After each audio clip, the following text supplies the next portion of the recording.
સખણા વિસ્તારના silver business હબમાં આવેલ લા મરીના નામની હોટલમાં એક યુગલે આપઘાતનો પ્રયાસ કરતા ચકચાર મચી ગઈ છે. પતિ પત્ની હોટલના રૂમમાં જઈ દવા ગટગટાવી દીધી હતી, જેના કારણે યુવતીનું ઘટના સ્થળે જ મોત થઈ ગયું હતું, જ્યારે યુવકને ગંભીર હાલતમાં સારવાર માટે હોસ્પિટલમાં ખસેડવામાં આવ્યો છે. આ દુઃખદ ઘટના સથાણા પોલીસ વિસ્તારમાં બની છે. પ્રાથમિક તપાસમાં સામે આવ્યું છે કે બંને યુવક યુવતીએ પ્રેમ લગ્ન કર્યા હતા અને આશરે 1 વર્ષ પહેલા તેમણે લગ્નગાંઠ બાંધી હતી. જોકે કોઈ અગમ્ય કારણોસર બંને જણાએ હોટલ ભાડે રાખીને જૈદ પદાર્થનું સેવન કર્યું. પોલીસે ઘટના સ્થળે પહોંચી વિગતો એકત્ર કરી છે અને આત્મહત્યાના સાધનો જપ્ત કર્યા છે.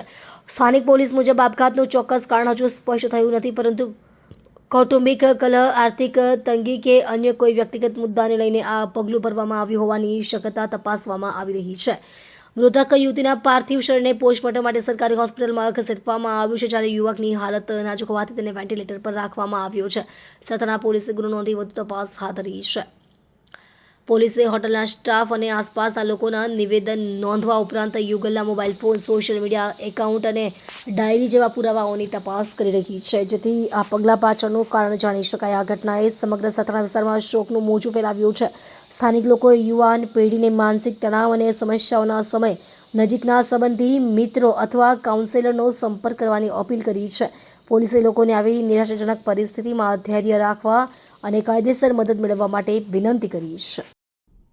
આજરોજ સરથાણા પોલીસ સ્ટેશન વિસ્તારના લા મરીના હોટલ સિલ્વર બિઝનેસ હબ બાપા સીતારામ ચોક સરથાણા ખાતે રૂમ નંબર 103માં એક સ્ત્રી જેનું નામ માનસી હસમુખભાઈ ઉમરેટિયા, ઉંમર વર્ષ 23, રહેવાસી 73 શિવધારા માનસરોવર ચોક, યોગી ચોક સરથાણા, તથા એક પુરુષ અભય રામજીભાઈ ત્રાળા, ઉંમર વર્ષ 23, રહેવાસી 163 રૂક્ષ્મણી સોસાયટી, નાના વરાછા, સુરત નાઓએ રૂમ નંબર 103માં સેલ્ફોસ દવા પી અને પોતાના જીવનનો અંત લાવવાની કોશિશ કરેલ, જે બનાવમાં સ્ત્રી માનસી નાઓનું મૃત્યુ નિપજેલ છે અને પુરુષ અભય જે હાલ સારવાર હેઠળ છે.